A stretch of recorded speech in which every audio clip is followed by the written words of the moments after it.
Magandang hapon po. Ito po ang resulta ng Lotto Draw ng 2 p.m. Sabado, January 13, 2024. Sa 2D Lotto,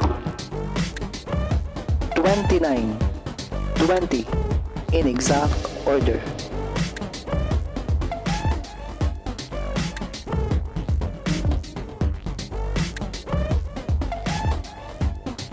Sa 3D Lotto, 9, 4, 7 in exact order.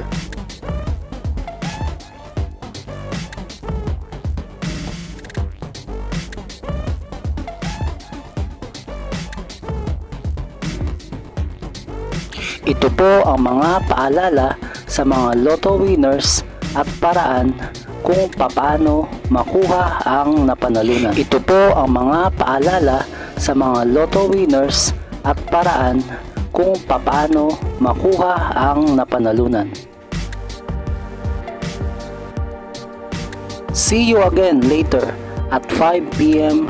Lotto results para sa 2D Lotto at 3D Lotto. Kung nagustuhan mo ang video ito, please like, share at i-subscribe mo na yan para lagi ka updated sa mga bagong Lotto results ngayon. Thank you for watching this 2 p.m. Lotto results.